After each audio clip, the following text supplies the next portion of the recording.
Non, non, c'est bon, un truc de voiture et tout. J'étais une plante verte. La question que je déteste. J'adore rire et j'adore faire rire. Il y a moyen que je lâche une petite larme. Je suis à peu près à 0 sur 10. Bah, moi, ça a tenu une semaine. J'ai un problème avec les films. Bon, la vérité, c'est que ça fait 15 minutes, 20 minutes, peut-être même 30, que je suis face à ma caméra en train d'essayer 12 000 intros différentes pour faire un truc un peu sympathique. Sauf que franchement, il y a rien qui rend bien. Et je me dis, on va carrément faire au plus simple. Enchantée et bienvenue sur ma chaîne YouTube. Voilà, simple, efficace. Après, est-ce que on se serre la main? Est-ce qu'on se fait la bise? Moi, en vrai, j'ai quand même bien envie de vous claquer la bise parce que cette vidéo et même toute cette chaîne YouTube, c'est comme si j'allais prendre un café avec une pote. Du coup, une pote, est-ce que je lui serre la main? Non. Est-ce que je lui fais la bise? Mais carrément. Pour ceux qui me connaissent pas, moi c'est Ethel et je suis créatrice de contenu F1 sous le nom de Pitland Diaries sur Instagram et TikTok. Et 2026, c'est l'année de quoi pour moi? C'est l'année de YouTube. Je vous ai demandé de me poser plein de questions sur Instagram pour apprendre à me connaître. Déjà, bravo. Ou alors si vraiment je lis, c'est déjà bravo. Bah du coup j'ai envie de dire déjà merci. T'as quel âge? Pour celle-là, j'ai limite envie de vous dire, je vous réponds pas et je vous laisse deviner en commentaire parce que j'ai 29 ans. Je vais même avoir 30 cette année. Je sais, commencez pas à me dire. Je suis au courant, je fais beaucoup plus jeune que mon âge, mais franchement j'ai envie de vous dire plus tard, ça sera hyper bénéfique que quand j'aurai 50 ans, on dira quoi? T'as 50 ans? Arrête, t'as 30 ans. Pourquoi as-tu commencé à faire des vidéos? En vrai, moi de base, je suis community manager, donc j'adore la création de contenu. Je suis passionnée de F1, donc l'idée c'était un peu de mixer les deux. Comment tu as commencé à regarder la F1? Alors l'anecdote est hyper drôle en vrai. J'étais avec mon ex-ex et il me dit oh là là, la saison 3 de Drive to Survive est sortie sur Netflix, c'est trop bien, c'est un documentaire sur la F1, etc. Je lui dis bah écoute,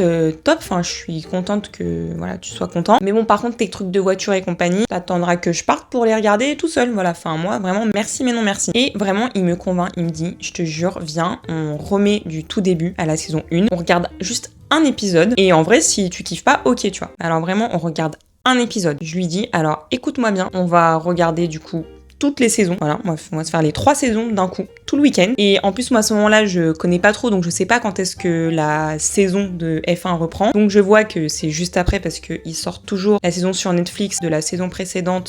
Ça fait trop de saisons dans la même phrase. Mais bref, du coup, la saison de F1 allait reprendre. Donc je lui dis, mais alors moi, je vais suivre toutes les courses. Là, ça y est, c'est bon, j'ai trouvé une passion, let's go. Donc voilà, vraiment à la base, j'étais en mode, non, non, c'est bon, un truc de voiture et tout. Cut 5 ans plus tard, ouais, c'était en 2021, c'est ça, 5 ans plus tard. Je suis devenue carrément créatrice de contenu F1. Est-ce que tu as déjà été à un Grand Prix? J'ai fait 4 Grands Prix. Le premier, c'était Monza en 2024. Ensuite, j'ai fait l'Australie l'année dernière en 2025. Après Monaco et pour finir 2025, Singapour. Donc là, je retourne en Australie parce que, pour ceux qui ne le savent pas du coup, je suis en PVT. Enfin, je suis partie faire mon PVT en Australie en octobre. Et ensuite, je vais au Japon. Après ça, j'ai rien de prévu. Mais alors, comment vous dire que va vraiment falloir que je me trouve un petit Grand Prix ou même plusieurs petits grands prix à faire après parce que sinon je vais déprimer. Comment décrirais-tu ta personnalité en 3 mots? La question que je déteste. Vraiment, c'est comme dans les entretiens où ils vous disent vos 3 qualités, vos 3 défauts. Je vais essayer de me prêter à l'exercice. Je dirais en premier, drôle. Vraiment pour le coup, je vais dire un truc hyper bateau, mais j'adore rire et j'adore faire rire. Et dans toutes mes relations, c'est quelque chose que j'adore, c'est la charriade, de taquiner les gens. Après, j'ai quand même un côté un peu susceptible, donc je charrie, mais parfois, si je suis un peu mal lunée, je peux un peu mal le prendre. En deuxième, je dirais anxiété, même si ça va beaucoup mieux aujourd'hui. Je sais que j'ai eu un long parcours par rapport à ça et c'est d'ailleurs quelque chose dont je parle beaucoup sur mes réseaux, voilà, de la santé mentale, etc. Parce que je me dis que si je peux apporter des conseils, des retours d'expérience là-dessus et que ça peut aider certaines personnes, je le fais avec grand plaisir. Et en troisième, je dirais bienveillante, je pense.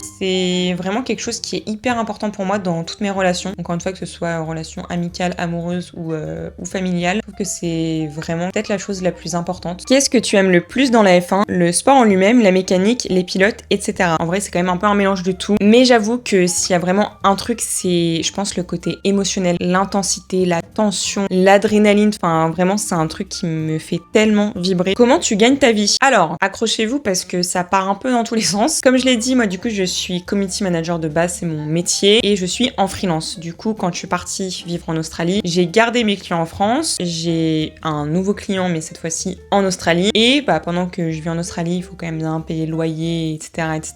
Je fais aussi Uber Eats. Enfin, je faisais parce que du coup là j'ai arrêté. Un peu plusieurs sources de revenus différentes. À côté de ça, bah, tous mes contenus autour de la F1. Donc programme un peu chargé. T'aimerais t'installer où? Alors de base, moi je suis de Paris et je vis à Paris depuis que je suis née, dans le même appartement, au même endroit. Vraiment, je n'ai jamais déménagé. Mais avant de partir, je savais que en revenant, je voulais absolument m'installer du coup beaucoup plus proche de la nature parce qu'on va pas se mentir, Paris, le bitume, les gens qui font la gueule, le gris, le truc, enfin le machin. Vraiment, j'en avais trop marre. Du coup, je me suis dit vraiment, je veux absolument vivre au bord de la mer. J'ai mes 2 meilleurs potes qui vivent sur la Côte d'Azur. Donc vraiment le goal, c'est que dès que je rentre, je m'installe là-bas. Est-ce que tu as déjà pratiqué du sport en compétition? Et oui, totalement. Et ce qui est très marrant, c'est que c'est un peu le même vocabulaire que la F1 quand on parle de paddock, d'écurie, puisque j'ai fait de l'équitation de mes 6 à un peu plus de 18 ans. Mais on va dire que la grosse partie, c'était de mes 10 à 18 ans où bah, du coup là, je l'ai fait en compétition, les championnats de France, etc. Si tu pouvais être en face de la est-elle enfant, que lui dirais-tu? En vrai, je pense que ça va être assez bateau, mais j'ai envie de lui dire que faut qu'elle fasse juste vraiment hyper confiance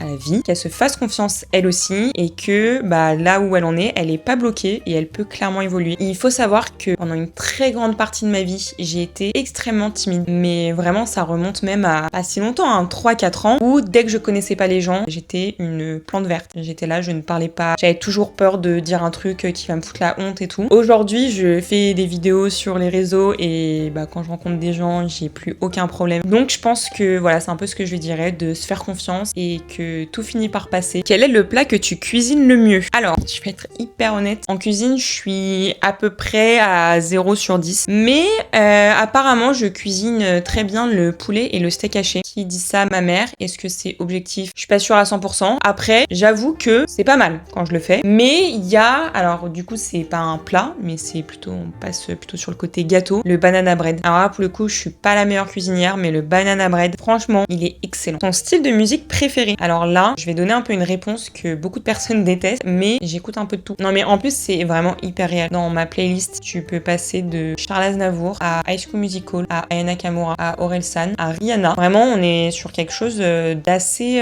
comment dire? Il y en a pour tous les goûts, quoi. Ton plus grand rêve à accomplir? Et je crois que j'en ai pas. En fait, j'ai plein de petits rêves, voilà, plein de petits trucs que je me dis, genre, je veux absolument le faire dans ma vie, sinon je vais le regretter. Après, j'ai un très gros rêve F1. Disons que un de mes rêves, c'est clairement de vivre de ce que je fais, donc de la création de contenu autour de la F1, juste vivre de ma passion et parce que c'est vraiment quelque chose qui me fait trop vibrer. Mais vraiment mon gros rêve F1, je me dis, enfin le jour où j'arrive à accomplir ça, peut-être que j'arrête tout. Voilà, vraiment je me dirais bon bah ça y est, j'ai accompli mon plus grand rêve. Bon, en vrai je n'arrêterai clairement pas même après ça. C'est de pouvoir emmener l'un d'entre vous, un de mes abonnés qui rêvent d'aller dans le paddock, de pouvoir l'emmener avec moi, soit sur une journée, soit sur un week-end complet dans les paddocks, voilà, de lui faire vivre cette expérience-là. Je me dis que le jour où je le réalise, franchement, il y a moyen que je lâche une petite larme. Avec qui tu partages ta passion pour la F1? Et bah, c'est ma petite sœur. Elle a commencé à regarder la F1 un an après moi. Et voilà, du coup, depuis la saison 2022, on suit toutes les courses ensemble, etc. Et en vrai, là, depuis l'année 2025, j'ai rencontré plein de personnes via la F1. Donc, c'est aussi des personnes avec qui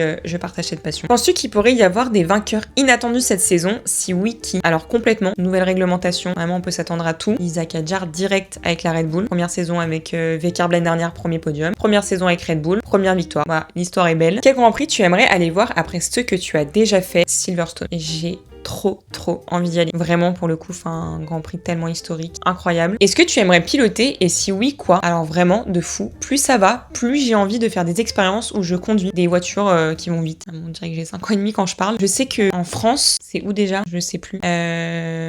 À Manicourt, voilà, à Manicourt, il y a LRS Formula qui organise soit des baptêmes et t'as aussi des stages pour apprendre à piloter des F4, je crois, si je me trompe pas. Et ça, je me dis franchement, quand je reviens en France, j'ai trop envie de le faire. Ta plus grande peur? Alors, vous allez trouver ça hyper marrant. Je sais pas si c'est ma plus grande peur, mais en tout cas, c'est une grosse peur que j'ai. Donc, je disais que effectivement, voilà, je voulais vivre au bord de la mer, mais j'ai un peu peur de la mer en fait. Disons que la mer, à partir du moment où je vois plus mes pieds, tu m'oublies. C'est-à-dire que si toi tu vas aller plus loin, tu vas tout seul, très bien, va kiffer. Par contre, voilà, moi je t'attends là. Je vois mes pieds, je vois ce qui se passe en dessous de moi. Donc disons que je vais jamais très loin dans la mer. Quel pays tu as déjà visité et quel pays tu aimerais visiter? Alors, j'ai fait en Europe, Italie, Espagne, Portugal, le Danemark, la Grèce et à Après, hors Europe, j'ai fait le Laos, la Thaïlande, les Philippines, du coup l'Australie. Quels autres pays j'aimerais visiter? En vrai, j'aimerais beaucoup faire l'Amérique du Sud. Vraiment, ça me chauffe de ouf. Il y a tellement de paysages différents, la culture et tout. Ça me chaufferait à mort. C'est quoi tes passe-temps à part la F1? Pour le coup, je suis un peu du genre à me lancer dans 1000 trucs. C'est-à-dire que par exemple, j'ai un tricot que j'ai commencé en 2024. Je me suis lancée dans un pull. Depuis 2024, il n'y a que le devant. C'est pas mal. J'aime beaucoup lire. Alors vraiment, moi, tu me fous un roman que je kiffe. Il peut faire 800 pages. En 3 jours, je le termine. Qu'est-ce qui t'a donné envie de lancer ta chaîne? En fait, de base, mon compte, je veux vraiment faire un journal de bord. Donc, c'est parler de la F1, parler des actus, etc. Mais apporter vraiment un contenu beaucoup plus, journal de bord, lifestyle, où je vous embarque dans ma vie de créatrice de contenu F1. Et j'avais un peu du mal à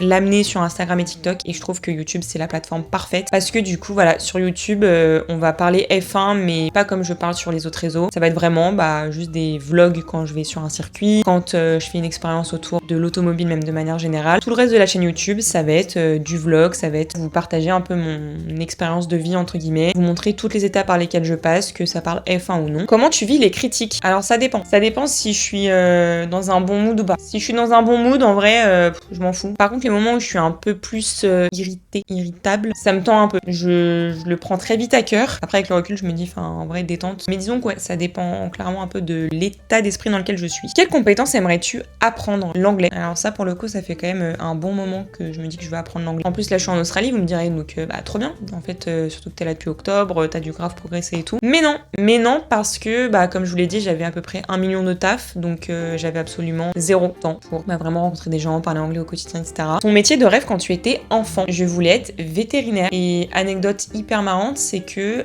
j'ai tenté de faire des études de veto. Là, vous allez vous dire, ah ouais, putain, c'est dur les études de veto et tout, faut s'accrocher, etc. Moi, ça a tenu une semaine, en sachant que j'étais passée par la fac, parce que je crois que tu pouvais avoir un cursus un peu où tu passais par la fac. Moi, j'ai fait une semaine et je me suis dit, mais alors pas du tout quoi. Doit-on croire en Ferrari l'année prochaine? Donc je pense qu'on parle de cette saison-là 2026. Et franchement j'ai envie de dire oui. Alors pour être hyper honnête, j'ai pas trop regardé les essais. La raison est que, comme je vous l'ai dit plusieurs fois, j'étais un peu prise par le taf, donc j'ai franchement pas eu le temps et tout. Mais du coup je vois un peu ce qui se passe sur les réseaux, etc. Et ça a l'air de sentir très bon pour Ferrari. Et puis j'ai envie de dire, ouais, continuons à y croire. C'est pas mon écurie préférée, mais disons que c'est quand même une écurie que je soutiens. Vous pouvez croire jusqu'au bout les gars. Quel type de personne t'inspire? Je pense que c'est les personnes qui sont elles-mêmes à 100%. Donc vraiment on sent que elles sont complètement elles-mêmes, qu'elles ont hyper confiance en elles. C'est ces personnes-là qui, quand elles ont un rêve, un objectif, un truc qu'elles ont envie de faire, elles le font et let's go, on verra bien ce qui se passe. Elles se font confiance, elles font confiance à la vie. Et puis généralement ces personnes-là, elles réussissent quand même plutôt bien parce que justement elles font confiance. F1 de nuit ou de journée? Alors je vous avoue que depuis que j'ai fait Singapour, je crois que mon cœur penche vraiment pour les circuits de nuit.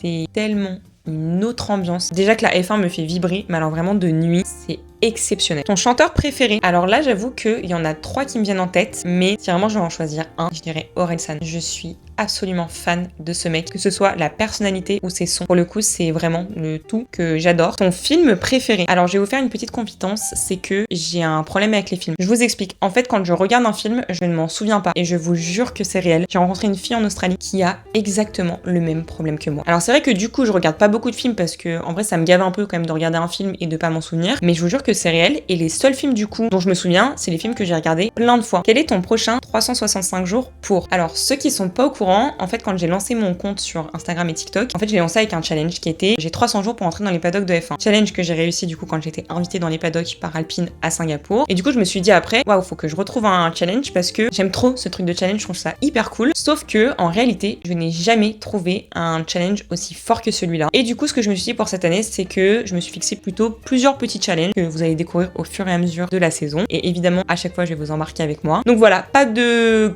gros challenge, on va dire, plein de petits challenges. Bon voilà, on a terminé toutes ces questions. Donc déjà, merci beaucoup. Franchement, j'ai trop kiffé. Je crois qu'il faut que j'aille manger là. Bon, il est 19h20. Mon ventre, il est en train de péter une durite. Mais vraiment, j'ai trop kiffé. J'espère que ça vous a plu et je pense que c'est un format que je referai un peu de temps en temps. N'hésitez pas à me poser d'autres questions en commentaire si vous en avez. Comme ça, j'y répondrai plus tard. Et pour la suite, j'ai envie de vous dire, préparez-vous parce qu'au moment où je tourne la vidéo, le Grand Prix d'Australie est dans 2 semaines. Ma soeur arrive demain. Donc là, je peux vous dire que ça va vlogger. Alors, ça va vlogger dans tous les sens. J'ai trop hâte de partager ça avec vous. Je vous fais plein de bisous et prenez bien soin de vous.